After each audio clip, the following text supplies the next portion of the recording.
دیکھو سلیمان علیہ الصلوۃ والسلام کی اللہ نے بہت تعریف کی ہے کہ دنیا بھی دی ہم نے ان کو, دین بھی دیا.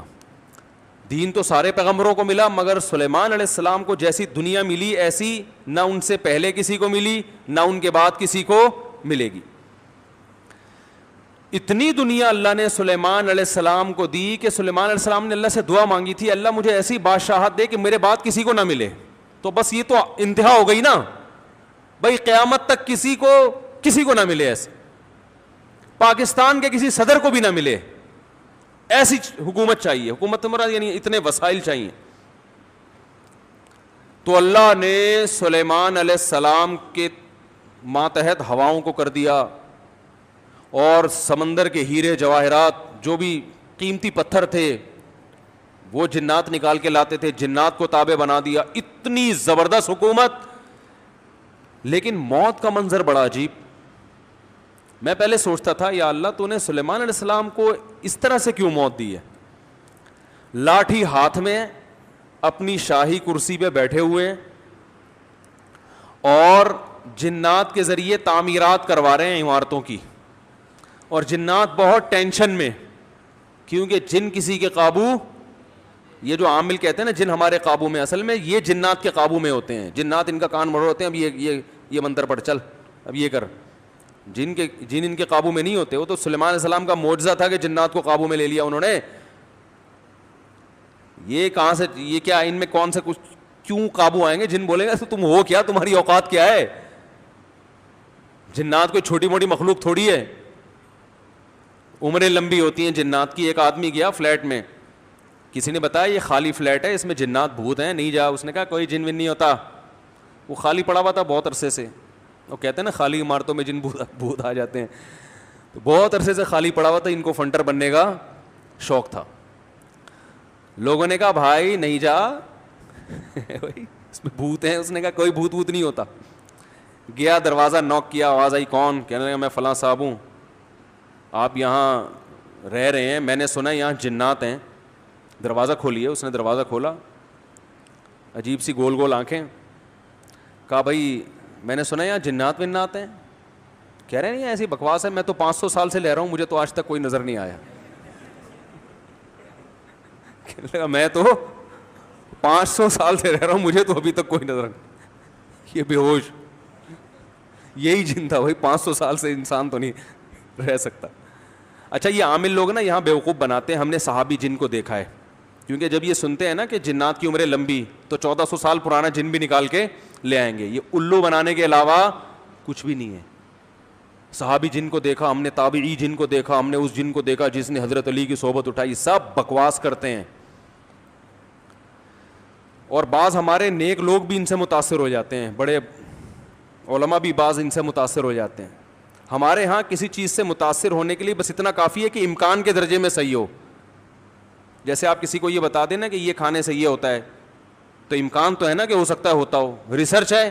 ریسرچ نہیں ہے بھائی, امکان کافی ہوتا ہے ہمارے ہر چیز. حالانکہ کسی بھی دعوے کے لیے امکان, بھائی میں دعویٰ کروں اس نے میرے 1 لاکھ روپے لیے ہیں, اگلا کہہ رہا ہے کیا دلیل ہے, میں کہتا ہوں ممکن تو ہے نا کہ تم نے لیے ہوں,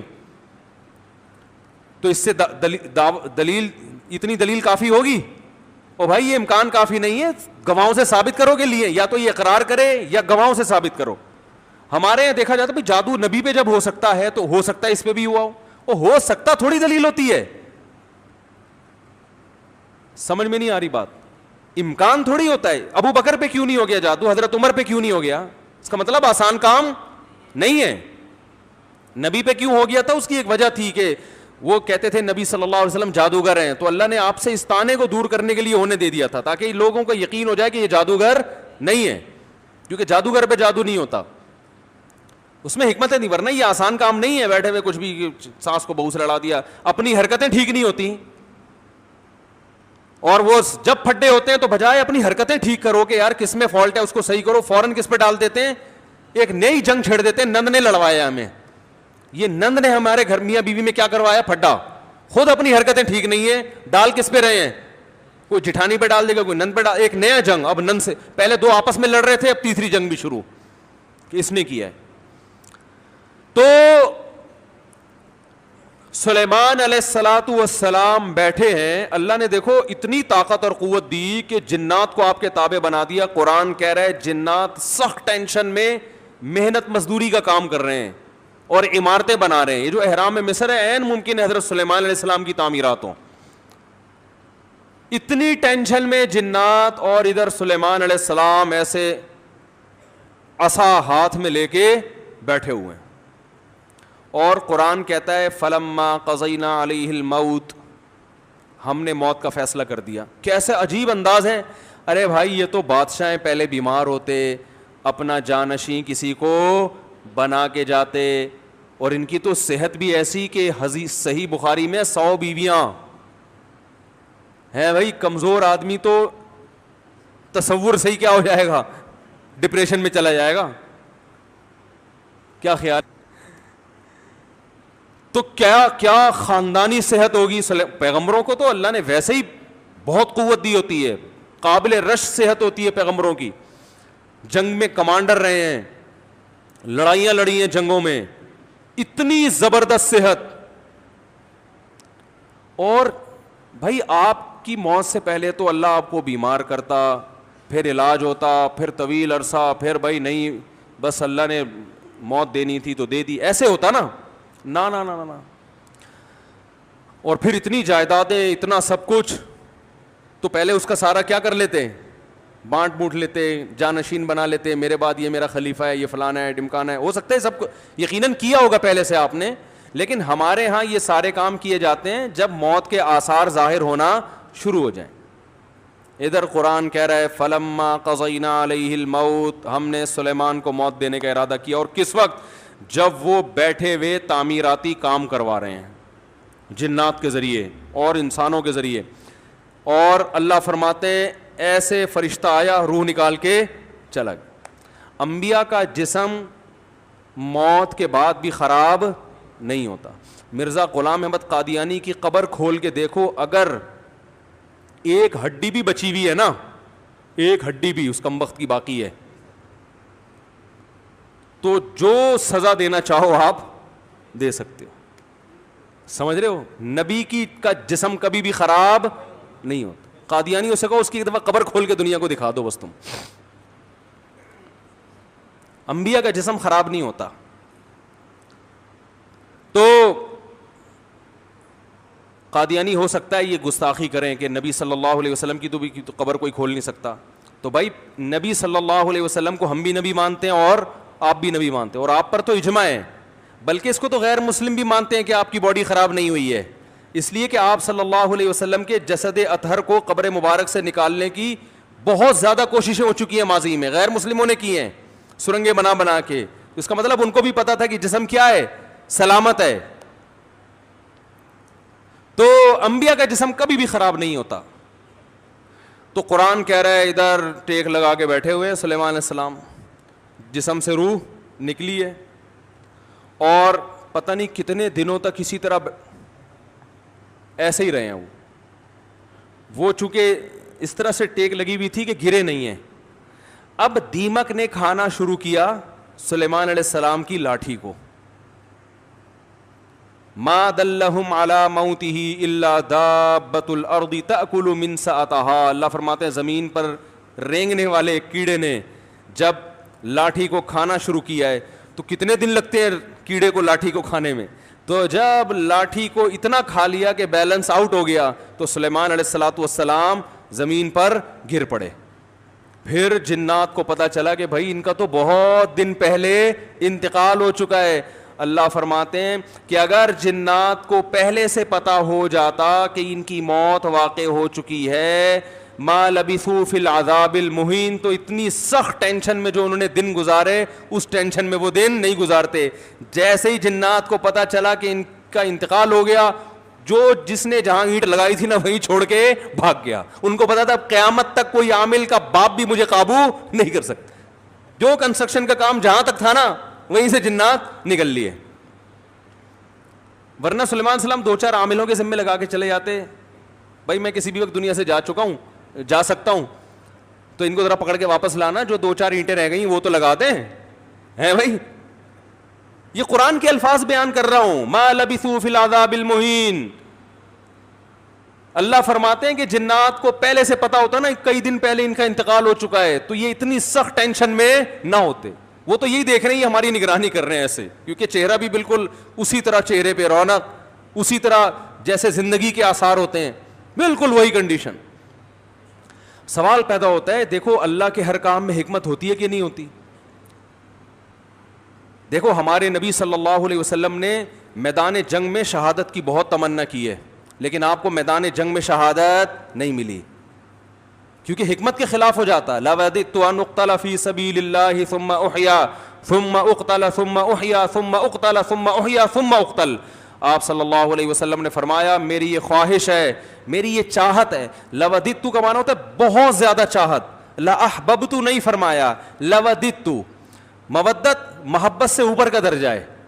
میری بے پناہ خواہش ہے کہ میں اللہ کے راستے میں اقتلو قتل کر دیا جاؤں, پھر زندہ کیا جاؤں, پھر اللہ مجھے میدان جنگ میں جانے کا موقع دے, پھر قتل کیا جاؤں, پھر زندہ کیا جاؤں, پھر قتل کیا جاؤں, پھر زندہ کیا جاؤں, پھر قتل کیا جاؤں. یعنی یہ شہادت اتنی پیاری چیز ہے کہ مجھے ایک دفعہ نہیں چاہیے, کم سے کم 4 دفعہ چاہیے. یہ جتنی تمنا نبی صلی اللہ علیہ وسلم کی. ظاہر ہے آپ خود دیکھو, جو اللہ کے لیے جان دے رہا ہو اور وہ ربی غیرت والا ہو تو وہ چھوڑ دے گا ایسے ہی؟ جان دینے سے بڑھ کر دنیا میں کوئی قربانی نہیں ہے. لوگ دعویٰ کرتے ہیں نا محبوب کے لیے کہ میں تمہارے لیے جان دے سکتا ہوں, یہ سب سے بڑا دعویٰ ہوتا ہے. دے نہیں سکتا وہ. محبوبہ کے چہرے پہ تھوڑی سی جھریاں آنے دو, پھر دیکھو کیا, پھر یہ جو 500 روپے بیلنس کے لیے دے رہا ہے یہ بھی نہیں دے گا. لیکن جو اللہ کے لیے جان دے گا میرے بھائی, تو اللہ تو جواد اور کریم بھی ہے, وہ تو تھوڑے پہ بہت نوازتا ہے. تو اللہ کے نبی نے فرمایا ایک دفعہ شہادت نہیں چاہیے, اتنی قیمتی چیز ایک دفعہ. اور نبی صلی اللہ علیہ وسلم نے فرمایا, دیکھو اس لیے میں کہتا ہوں جو بارڈر پہ ہمارے فوجی لڑ رہے ہیں نا, ان کی قدر کیا کرو. یہ ہماری زندگیوں کے محافظ ہیں.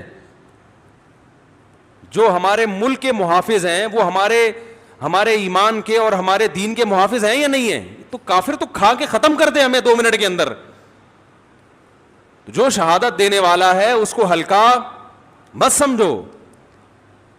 جو بھی جہاں بھی اللہ کے لیے لڑ رہا ہے, مسلمانوں کا دفاع کر رہا ہے, اللہ کے ہاں اس کا مقام ہلکا نہیں ہے, بہت بڑا مقام ہے. ہم تو باتیں کر رہے ہیں, جو پریکٹیکلی کہیں بھی ہو دنیا میں جو بھی اللہ کے لیے لڑ رہا ہے تو اللہ کی نظر میں اس کا مقام کم نہیں ہے, بہت بڑا مقام ہے. تو نبی صلی اللہ علیہ وسلم نے فرمایا قیامت کے دن شہید کو لایا جائے گا, اسے جنت کی نعمتیں دی جائیں گی. اللہ اس سے پوچھیں گے بچا تجھے کچھ اور چاہیے؟ وہ کہے گا اللہ تو نے ساری نعمتیں مجھے دے دیں, جنت میں حوریں مل گئیں, شہد کی نہریں مل گئیں, دودھ کی نہریں مل گئیں, اور کیا چاہیے؟ الم تبیض وجوہنا, تو نے ہمارے چہروں کو کیا کر دیا؟ سفید. اللہ کہے گا پھر بھی؟ تو کہے گا ایک تمنا ہے اگر تو دے سکتا ہے. یعنی دے سکتا کا مطلب تیرے قانون کا حصہ ہے کہ تو وہ دے گا لوگوں کو.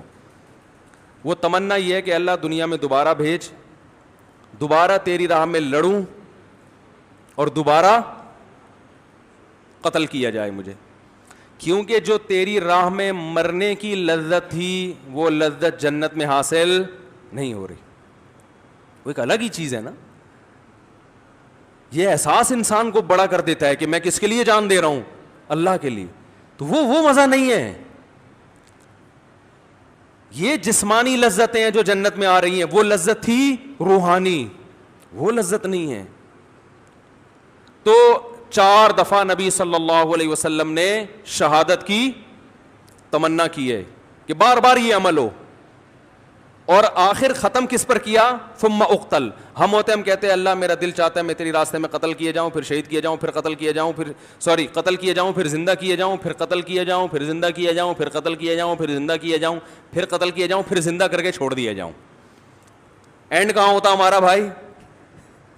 ہے بھائی کہ پھر 4 دفعہ شہادت کا ثواب حاصل کر کے پھر اپنی لائف کو میں کیا کروں گا بھائی؟ انجوائے کروں گا. نا نا نا نا نا. نبی نے ختم کہاں کیا؟ بولو بھائی, قتل پہ. اینڈ کیا ہونا چاہیے؟ تیری راہ میں قتل. تیری راہ میں قتل, انجام یہاں ہونا چاہیے. اس کے باوجود آپ صلی اللہ علیہ وسلم کو میدان جنگ میں شہادت نہیں ملی. آپ کی موت شہادت سے ہی ہوئی ہے, اس لیے کہ وہ یہودی نے زہر پلایا تھا تو اس کے آثار تھے کہ آخر وقت میں آپ پر بخار آیا. لیکن جو میدان جنگ کی شہادت ہوتی ہے نا, جس کی نبی تمنا کر رہے ہیں, وہ والی شہادت نہیں ملی.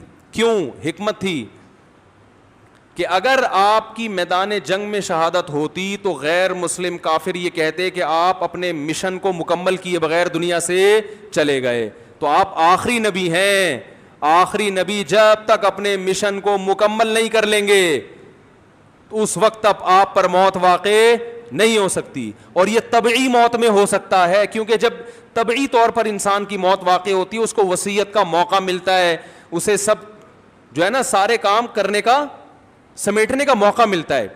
تو وہ تو نبی اگر میدان جنگ میں شہید ہوتے تو بھی سارے کام پہلے کمپلیٹ کر لیتے, لیکن ایک شک ہو سکتا تھا غیر مسلموں کو, تو اللہ نے وہ شک کے راستے بھی کیا کر دیے, ختم.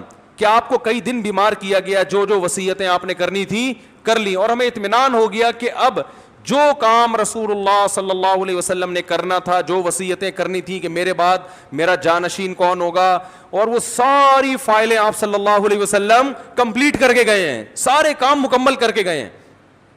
نماز میں آخری دنوں میں جب آپ بیمار ہوئے تو آپ نے حکم دیا کہ ابو بکر کو کہو وہ نماز پڑھائیں. اس میں اشارہ تھا کہ میرے بعد جانشین کون ہے.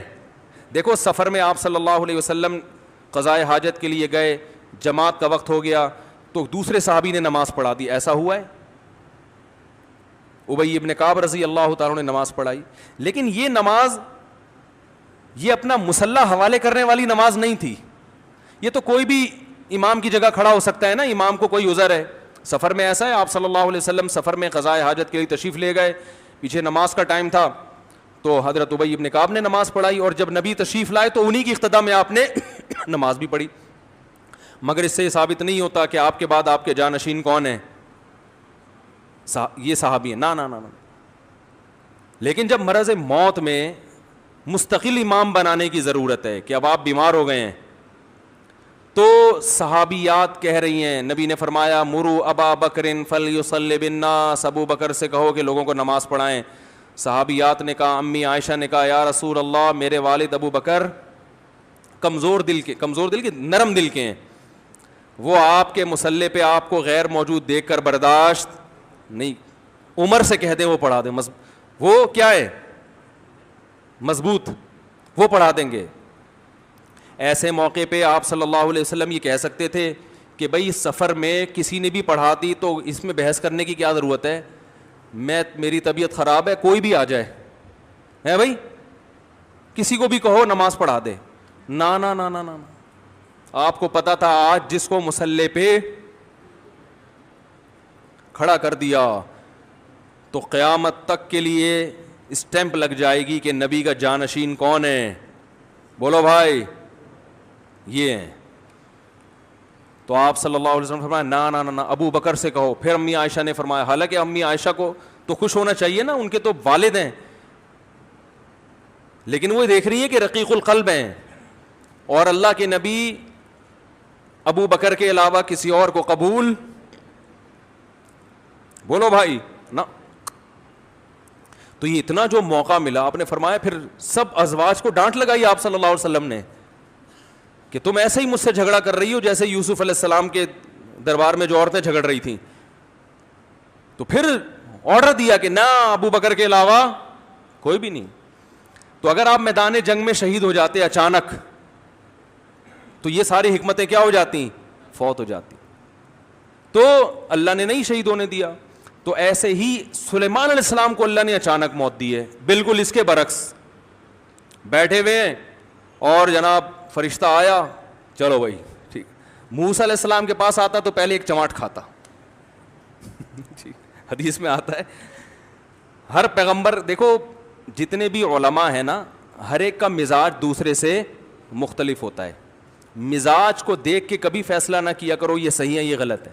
بعض کا مزاج جلالی ہوتا ہے, بعض کا مزاج نرم ہوتا ہے. تو جو نرم مزاج علماء کے پاس رہے ہیں, جب کسی جلالی سے واسطہ پڑتا ہے تو کہتے ہیں ان کے اخلاق ٹھیک نہیں ہے. بھائی اخلاق کی بات نہیں ہے, ہو سکتا ہے ان کے اخلاق ان سے بھی اچھے ہوں, مزاج میں کیا ہے تھوڑا سا جلال ہے. تو مارکیٹ میں ہر قسم کی چیز چاہیے نا, سارے میٹھے میٹھے میٹھے بن جائیں گے تو یہ تو لوگ تو مولویوں کو کھا کھا کے ختم کر دیں گے. ہمارے حضرت جلالی تھے, ایسا نہیں کوئی بھی اٹھ کے آ گیا بیل بجا دی حضرت سے ملنے آئے ہوں. فرمایا بھائی ٹائم ہوتا ہے ہر چیز کا. بڑے بڑے آفیسر آتے تھے حکومت کے, حضرت لفٹ نہیں کراتے تھے, ٹائم ہے اس پہ آؤ گے بیٹھیں گے, اور فالتو بات کرنے کی اجازت. حضرت کے پاس تو بات کرنے سے پہلے آدمی سوچتا تھا, اس لیے کہ وہ کام تھا ان کا, سارا دن مصروف تھے. اگر وہ اس طرح سے بیٹھ جاتے ٹھیے لگا کے, لوگ تو آئیں گے, لائن لگے گی. اور بعض علماء کیا ہوتے ہیں, وہ ذرا جمال ان کی طبیعت میں غالب ہوتا ہے. آپ نہیں آئے تو خود آپ کے گھر پہنچ جائیں گے, بھائی بہت دن ہو گئے اب تک آئے کیوں نہیں آپ, ہے بھائی. تو یہ ڈیزائن ہے, چلتا ہے. بدگمان نہ ہوا کرو, شریعت پہ اگر چل رہے ہیں نا تو بس صحیح ہے. تو موسیٰ علیہ السلام تھے کیا, جلالی. حدیث میں آتا ہے ان کے پاس فرشتہ آیا انسانی شکل میں. موسیٰ علیہ السلام نے پوچھا کیسے آنا ہوا, کون ہو بھائی؟ انہوں نے کہا موت کا فرشتہ ہوں, آپ کی جان لینے کے لیے آیا ہوں, آپ کی جان لینے کے لیے. حضرت موسیٰ نے ایک زور سے لگایا تماچا, حدیث میں آتا ہے آنکھ نکل کے گر گئی ان کی. پھر اللہ میاں کے پاس گئے, اللہ اپنے کس بندے کے پاس تو نے مجھے بھیج دیا. اب سوال یہ پیدا ہوتا ہے کہ حضرت موسیٰ نے تھپڑ کیوں مارا ہو. اب اس کی تو ظاہر ہے پیغمبر کوئی غلط کام تو کرتے نہیں ہیں, تو بہت ساری لوج میرے ذہن میں یہ آتا ہے کہ ان کو یہ فرشتے کا اسٹائل پسند نہیں آیا. شاید یہی وجہ ہو سکتی ہے کہ ایسے ایکسکیوز کر رہے ہو آ کے جیسے کوئی ہدیہ دینے کے لیے آئے ہو. جیسے وہ ایک آدمی کی شادی ہوئی نا, تو دلہن کے پاس گیا تو اب سمجھ میں نہیں آ رہا تھا بات چیت کی ابتدا کیسے ہو, بغیر تمہید کے شروع ہو جائیں تو بولے گی وہ پھوڑا پتہ نہیں اس کو تو بات چیت نہیں آتی. تو اب گھنٹہ بیٹھ کے سوچ رہے کہ بات چیت شروع کیسے کروں. بعض لوگ ادب کے مارے ہوئے ہوتے ہیں نا, ارے بھائی تو جیسے بھی چاہے سمجھ میں آ رہا ہے شروع کر دے. ادب کا مارا ہوا تھا بیچارہ, اردو ادب کا. تو کافی دیر سوچنے کے بعد کہتا ہے کل میری آپ سے شادی ہوئی تھی, اس سلسلے میں حاضر ہوا ہوں. کل میری آپ سے شادی ہوئی تھی, اس سلسلے میں حاضر ہوا.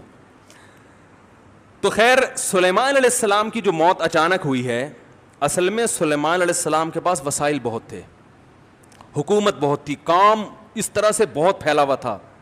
تو ان کو اس طرح سے اچانک موت دے کے اللہ نے بتا دیا کہ تم اس خوش فہمی میں نہ رہو کہ تمہاری بچیوں کی ابھی شادی نہیں ہوئی ہے تو پہلے ان کی شادیاں ہو جائیں گی, بچے اپنے پاؤں پہ کھڑے ہو جائیں گے, ابھی تو تم نے کمیٹی ڈالی ہے وہ نکلے گی, پھر تم کمرشل پلاٹ خریدو گے, ہیں بھائی. اور ابھی تو یوں ہے, ابھی تو میں بہت صحت مند ہوں, میں نے اپنی رپورٹیں سارے ٹیسٹ کروائے, ایک دم اوکے کی رپورٹ ہے, ڈاکٹر نے کہا تو 50 سال سے پہلے مرنے والا نہیں ہے, اور بالکل فٹ فاٹ, اور نہ کوئی ڈپریشن, اور بالکل, اور ابھی میرا زندہ رہنا بہت ضروری ہے کیونکہ میں مر گیا تو کمپنی کا کیا ہوگا, بچیوں کا کیا ہوگا, بیوی کا کیا ہوگا, اور میرے والدین کا کیا ہوگا. تو اللہ نے بتایا تم کس کھیت کی مولی ہو بھائی, اتنے بڑے پیغمبر اور اتنے وسائل کہ تم ان وسائل کا تصور نہیں کر سکتے. میں نے جب ارادہ کیا تو ان سے مشورہ نہیں لیا, بیٹھے بیٹھے موت دے دیے, سارے کام ادھورے, سارے پروجیکٹ, وہ جو اینٹ جہاں رہ گئی تھی نا آخری, جن وہ چھوڑ کے بھی بھاگا ہے. تو تمہارے پروجیکٹ کی کیا حیثیت ہے, تم کس کھیت کی مولی ہو بھائی. تو جس کو جتنی دنیا بھی دے دوں سیکنڈ بھی نہیں لگے گا چھیننے میں, تو زیادہ فنڈر بننے کی کوشش, اپنی جو صحت کی رپورٹیں ہیں نا, کولیسٹرول لیول بالکل سیٹ ہے بھائی, ہر سب کچھ ٹھیک ہے, اس کے باوجود بیٹھے بیٹھے مار دوں گا. وہ ہمارے یہاں بہاریوں میں مشہور ہے کہ جب موت آتی ہے نا, اونٹ پہ بیٹھے ہوئے آدمی کو کتا کاٹ لیتا ہے, جو نہ کٹے آری سے کہتے ہیں نا, وہ کٹے بہاری سے. تو ان باتوں کی وجہ سے تو کہتے ہیں لوگ, ویسے بہت اچھے لوگ ہوتے ہیں, کوئی ناراض نہ ہو جاؤ بھائی, لیکن باتیں بہرحال بہت ٹائٹ کرتے ہیں. جو نہ کٹے آری سے کہتے ہیں وہ کٹے. تو اونٹ پہ بیٹھے ہوئے آدمی کو کیا کاٹ لیتا ہے. ہمارے بہاری دوست تھے, ابھی بھی ہیں, تھے کیا, بیان بھی سنتے ہوں گے انشاءاللہ. وہ ایک کہتے تھے مفتی صاحب جب شامت آتی ہے تو اونٹ پہ بیٹھے ہوئے آدمی کو, میں نے کہا یار باتیں تمہاری بڑی ٹائٹ ہیں یار, اونٹ پہ بیٹھے ہوئے آدمی کو کیا کاٹ لیتا ہے؟ کتا. تو ہم اور آپ کس کھیت کی مولی ہیں بھائی. ہمارے ایک دوست تھے, بڑے مالدار بھی تھے, اور مدرسے میں ہمارے ساتھ پڑھا کرتے تھے, اکلوتے بیٹے تھے والدین کے. والدین نے ان کو عالم بنانے کے لیے سارے وسائل لگا دیے. جب عالم بن کے فارغ ہوئے, ایکسیڈنٹ میں ان کی موت واقع ہو گئی. اب یہی لوگ مجھ سے پوچھ رہے تھے یار ان کے تو والدین کا سارا محنت ضائع ہو گئی. میں نے کہا ضائع تو نہیں ہوئی, آخرت میں ذخیرہ, لیکن کام تو نہیں ہو سکا نا جو والدین چاہتے تھے. میں نے کہا بھائی اللہ کہہ رہے ہیں ان کی موت میں کیا حکمت ہے؟ میں نے کہا ان کی موت میں یہ حکمت ہے, اللہ نے بتا دیا میں کسی کو کسی بھی وقت مار سکتا. کوئی بھی کسی بھی ٹائم پہ دنیا میں جا سکتا ہے, چاہے ملک کا بیڑا غرق ہو جائے, گھر کا بیڑا غرق ہو جائے, یا سارے کاروبار کا بیڑا غرق ہو جائے, تعلیم ادھوری رہ جائے, کچھ بھی ہو جائے, سارے پروجیکٹ کی ایسی کی تیسی ہو جائے. اس لیے اللہ کو اپنے حساب سے مت چلاؤ, اپنے آپ کو اللہ کے حساب سے چلانا شروع کر دو. موت کو اپنے حساب سے مینج مت کرو, موت کے حساب سے خود مینج ہو جاؤ. پہلے سے وصیتیں لکھ کے رکھو, اگر یہ اینٹ لگنے سے پہلے میں مر گیا تو کیا ہوگا, یہ اگلی اینٹ کون لگائے گا, صحیح ہے نا. تو ہم لوگ موت کو مانتے ہیں, موت کے لیے تیار